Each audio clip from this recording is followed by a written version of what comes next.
20ویں سپارے کا آغاز سورہ نمل کے بقیہ حصے سے ہو رہا ہے، اور سورہ نمل کے بقیہ حصے میں اللہ تعالیٰ نے توحید کے 5 دلائل ارشاد فرمایا کہ آسمان، زمین، بارش اور کھیتیوں کا خالق اور مالک وہی ہے۔ زمین اور نہریں، پہاڑ اور سمندروں کا نظام چلانے والا بھی وہ اللہ ہے۔ مجبور، بے بس اور بیمار کی پکار اللہ کے علاوہ اور کوئی سننے والا نہیں۔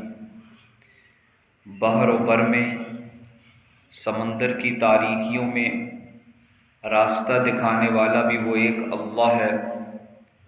اس نے ہواؤں کے نظام کو چلایا، پہلی بار بھی اسی نے پیدا کیا، دوسری مرتبہ بھی وہی پیدا کرنے والا ہے۔ رزاق بھی وہی ہے، مالک بھی وہی ہے۔ پھر اس کے بعد قیامت کو بیان کرتے ہوئے قیامت کی پہلی علامت سور کو پھونکا جائے گا، پہاڑوں کو بادلوں کی طرح ہواؤں میں اڑا دیا جائے گا، اور روز قیامت ساری انسانیت کو اللہ تعالیٰ جمع فرمائیں گے۔ نیک لوگوں کو ان کی اچھائیوں کا انعام ملے گا، اور برے لوگوں کو ان کے کیے کی سزا ملے گی۔ اس کے بعد سورہ قصص کا مطلب واقعات، قصے سے یہ لفظ نکلا ہے، اور اس سورہ مبارکہ میں یہ لفظ آتا ہے، اس لیے اللہ نے اس کا نام سورہ قصص رکھا۔ اس سورت میں حضرت موسیٰ علیہ السلام اور فرعون کا تفصیلی واقعہ اللہ تعالیٰ نے بیان فرمایا۔ فرعون کے وزراء اور حضرت موسیٰ علیہ السلام کا ان کے ساتھ رد عمل اللہ تعالیٰ نے اس سورت میں بیان فرمایا، اور اللہ تعالیٰ نے حضرت موسیٰ علیہ السلام کو کس طرح فرعون کے دربار میں پہنچایا، ان کی والدہ سے حضرت موسیٰ علیہ السلام کو جدا کیا، دریا کی بے رحم موجوں میں اللہ نے موسیٰ علیہ السلام کو زندہ رکھا، فرعون کے دربار میں پہنچایا، اور پھر اس کے بعد موسیٰ علیہ السلام کو دوبارہ اپنی والدہ کی گود میں پہنچایا، اور موسیٰ علیہ السلام کی پرورش کا انتظام قومی خزانے سے کیا۔ پھر موسیٰ علیہ السلام چونکہ ایک ایسی قوم سے تعلق رکھتے ہیں جسے بنی اسرائیل کہا جاتا ہے، اور اس قوم کو فرعون نے غلام بنا کے رکھا ہوا تھا۔ فرعون کے وزراء، فرعون کے فوج اس قوم کو فقیر اور حقیر سمجھتے تھے۔ موسیٰ علیہ السلام ان لوگوں پر ظلم و ستم کو ہوتا دیکھ رہے ہیں اور برداشت نہیں کر سکتے۔ موسیٰ علیہ السلام نے فرعونی قوم میں سے ایک شخص کو مکہ مارا، اور وہ وہیں پہ مر گیا۔ تو موسیٰ علیہ السلام مصر سے چلے ہیں، اور چلتے چلتے مدین میں پہنچے۔ وہاں پر موسیٰ علیہ السلام کی حضرت شعیب علیہ السلام سے ملاقات ہوئی، اور وہاں پر موسیٰ علیہ السلام حضرت شعیب علیہ السلام کی معیت میں ان کے ساتھ رہے۔ حضرت شعیب علیہ السلام کی بیٹی سے موسیٰ علیہ السلام کا نکاح ہوا۔ موسیٰ علیہ السلام ان حالات میں ہیں کہ موسیٰ علیہ السلام کے پاس کچھ بھی نہیں ہے، ایک ایسے مسافر کی طرح ہیں کہ ان کے پاس نہ گھر ہے، نہ ملازمت ہے، نہ بیوی ہے، نہ بچے ہیں، کچھ بھی نہیں ہے۔ ان حالات میں موسیٰ علیہ السلام نے اللہ تعالیٰ سے دعا کی، فرمایا کہ رب انی لما انزلت الی من خیر فقیر، اے میرے رب جو بھلائی بھی تو میری جھولی میں ڈال، میں تیری اس بھلائی کا محتاج ہوں۔ یہ دعا مانگنے کا ایک سلیقہ موسیٰ علیہ السلام نے ہمیں سکھایا۔ اس دعا کی تھوڑی دیر کے بعد اللہ تعالیٰ کی طرف سے قبولیت کا وہ انداز اترا کہ جان کے خوف سے موسیٰ علیہ السلام نکلے تھے۔ 8 دن اور 7 راتیں وہ سفر میں رہے تھے۔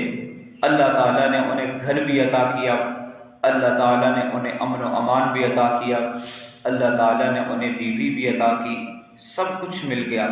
یہ دعا جس طرح اس صحرا میں موسیٰ علیہ السلام کے لیے تاثیر کا درجہ رکھتی ہے، آج بھی اس دعا میں اسی طرح تاثیر موجود ہے۔ بس اسے مانگنے سے پہلے اس مسافر نے ایک اتنی بڑی نیکی کا کام کیا تھا کہ اس مسافر نے بے کس لڑکیوں کی بکریوں کو پانی پلایا تھا۔ موسیٰ علیہ السلام کنویں پر کھڑے ہیں کہ شعیب علیہ السلام کی 2 بیٹیاں آتی ہیں، ان کے ساتھ ان کی بکریاں، ان کا ریوڑ ہے، اور وہ دیکھ رہی ہیں لوگ طاقتور ہیں، اپنے جانوروں کو پانی پلاتے ہیں اور چلے جا رہے ہیں۔ وہ کنارے پر کھڑی دیکھتی ہیں۔ موسیٰ علیہ السلام نے ہمدردی کے جذبے کے تحت پانی نکالا اور ان کی ریوڑ کو پانی پلایا، تو اللہ تعالیٰ نے اس کے بعد موسیٰ علیہ السلام کی دعا کو وہ قبولیت عطا فرمائی کہ سب کچھ عطا کر دیا۔ آج بھی جو اس جذبے سے دعا کرے گا اللہ تعالیٰ اسے سب کچھ عطا فرمائیں گے۔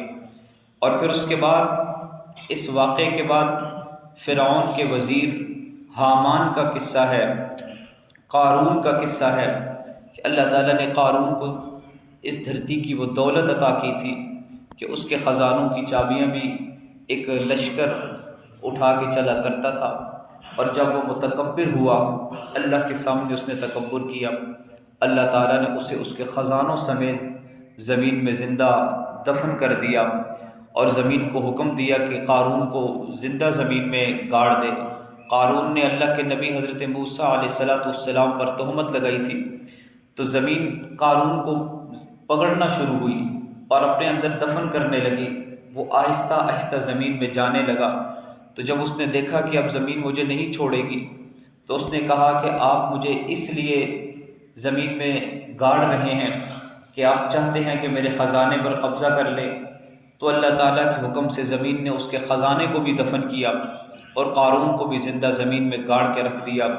فرعون کو اللہ تعالیٰ نے پانی کے ذریعے ہلاک کیا، اور ہمیں یہ پیغام دیا ہے سورہ قصص کے ذریعے کہ جو کوئی بھی اللہ کے سامنے تکبر کرے گا، چاہے اس کے پاس حکمرانی ہو، چاہے اس کے پاس سطوت ہو، سلطنت ہو، چاہے اس کے پاس دولت ہو، جس طرح ہم نے انہیں زندہ دفن کر دیا اور جس طرح ہم نے انہیں تباہ و برباد کر دیا، بالکل اسی طرح ہم تمہیں بھی ہلاک کرنے پر قادر ہیں۔ پھر اس کے بعد 20ویں سپارے میں سورہ عنکبوت ہے۔ عنکبوت کے آغاز میں اللہ تعالیٰ نے توحید کو بیان کیا۔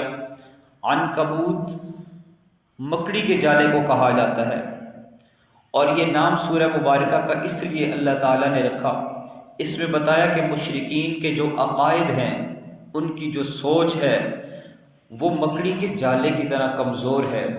جو اللہ کے علاوہ کسی کی عبادت کرتے ہیں، کسی کو معبود سمجھتے ہیں، حاجت روا اور مشکل کشا سمجھتے ہیں، اپنی امیدوں کو انہی سے وابستہ کرتے ہیں، تو گویا کہ وہ مکڑی کے جالے کی طرح کمزور ہیں، اور جذبات کی قوت اور عقیدے کی طاقت ایک اللہ کی ذات سے وابستہ کرنے میں ہے۔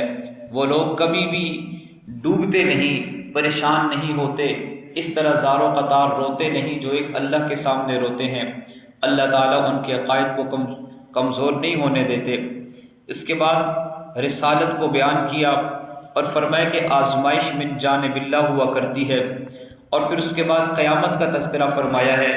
سورہ عنکبوت میں اللہ تعالیٰ نے بالکل واضح انداز میں اعلان فرمایا کہ احسب الناس ان یترکوا ان یقولوا آمنا وهم لا یفتنون، کیا لوگ یہ سمجھتے ہیں کہ وہ یہ کہیں گے کہ ہم اللہ پر ایمان لے آئے، اللہ کے نبی پر ایمان لے آئے، اور پھر ہم انہیں آزمائیں گے نہیں، بس ایسے چھوڑ دیں گے؟ فرمایا کہ یہ ممکن نہیں ہے، ہو نہیں سکتا۔ ہم نے ان لوگوں کو بھی آزمایا تھا جن کا ایمان ایک مثال بنا تھا، جنہوں نے رسول کریم صلی اللہ علیہ وسلم کے ہاتھ پر ایمان کو قبول کیا۔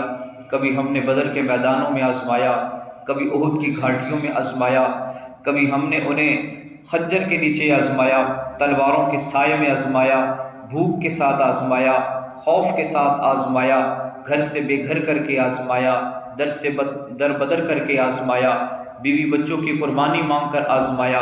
ہم نے انہیں آزمایا تھا۔ احسب الناس، تم کیا یہ سمجھتے ہو ان یقولوا آمنا، تم یہ کہو گے کہ ہم صاحب ایمان ہیں، وہم لا یفتنون، اور ہم تمہیں تمہارے ایمان کی بنیاد پر آزمائیں گے؟ نہیں، ایسا ہو نہیں سکتا۔ ہم ضرور ضرور تمہارے ایمان کی آزمائش کریں گے تاکہ ہم دیکھیں گے ایمان میں کون استقامت کا درجہ رکھتا ہے اور کون اپنے ایمان کے دعوے میں پکا ہے۔ جو ایمان کے دعوے میں پکا اور سچا ہوگا ہم اسے جنت عطا فرمائیں گے، اور جس کا ایمان کمزور ہوگا، مکڑی کے جالے کی طرح ہوگا، وہ اپنے ایمان کو قائم نہیں رکھ سکے گا، اور جو اپنے ایمان کو قائم نہ رکھ سکے پھر اللہ تعالیٰ کا عذاب اس کے لیے آخرت میں ہے۔ ھذا ما عندی واللہ اعلم بالصواب۔ اللہ تعالیٰ سمجھنے اور عمل کی توفیق عطا فرمائے۔